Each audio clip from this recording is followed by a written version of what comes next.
The president is now making an effort to reach out to Republicans by meeting with them several times over the past couple of weeks. But you have to wonder, are his efforts sincere?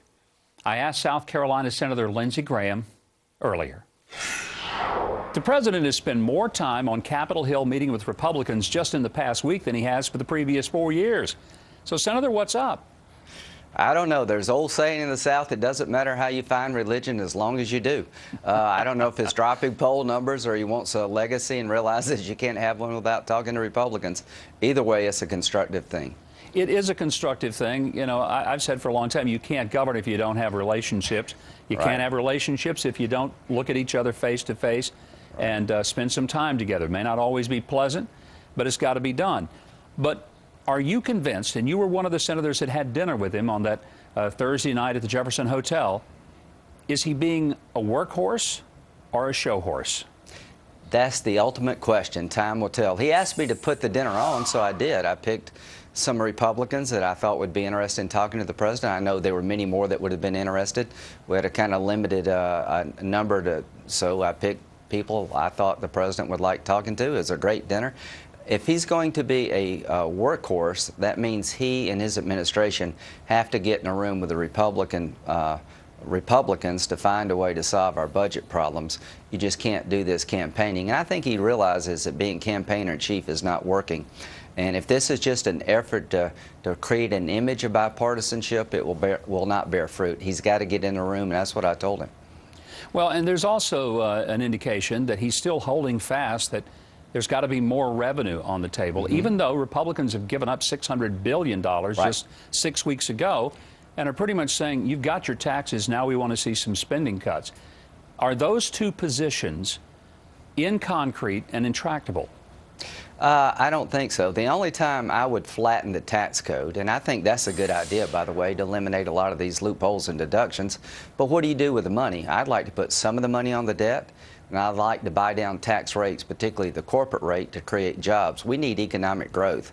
But for me to do that, he's going to have to embrace entitlement reform. Social Security and Medicare are going bankrupt. There's been a demographic change in this country. 10,000 baby boomers retire a day. Medicare and Social Security are unsustainable. So if the president will help me save Medicare and Social Security and reform Medicaid, I will flatten the tax code, but I'm not going to do one without the other. I'm looking for the biggest spending cut in the history of the country, along with the reforms to save Medicare and Social Security from bankruptcy. Then I'll do revenue. For the first time since the Benghazi incident, we're beginning to find out at least a little something about the survivors. 6.5 months is a long time to begin getting any information about what happened. And you've pressed harder than anyone else in the U.S. Senate, demanding answers. Are you beginning to get some of those answers?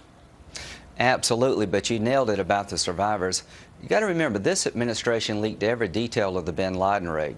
They told us about the Pakistani doctor who helped, who's now in jail. They told us about SEAL Team 6.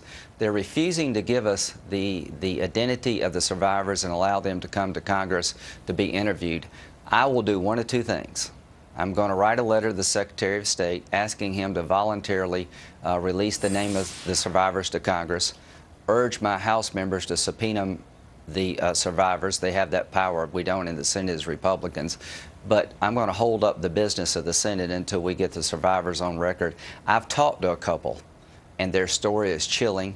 They're scared to death to come forward without some institutional support. The president is going to Israel next week. A lot of anxiety about his trip, in that will he go and lecture the Israelis about ceasing settlements in Judea and Samaria? Should he not be telling the Palestinians that it's time for them to recognize Israel's right to exist before there's any movement forward? Well, if you're an Israeli leader, who do you talk to in Palestine? Do you talk to the Hamas terrorist organization who lobs rockets at your children and that part of Israel? You've got a terrorist organization in charge of part of the Palestinian territory. So what I would suggest is the president do is tell the Palestinians that you've got to unify and tell Hamas that you'll never be recognized as a legitimate representative of the Palestinian people because you're a terrorist organization wreaking havoc throughout the region. So who does Israel negotiate with, Mike? You got the Palestinian community split in two. I'm glad the president's going. But if he doesn't reassure the people of Israel that we have their back against Iran, it's a wasted trip. If he doesn't tell the Palestinians, no country will negotiate with you as long as you have a terrorist wing in your party. Senator, it's always a pleasure to visit with you, and we appreciate your coming by today. Thank you.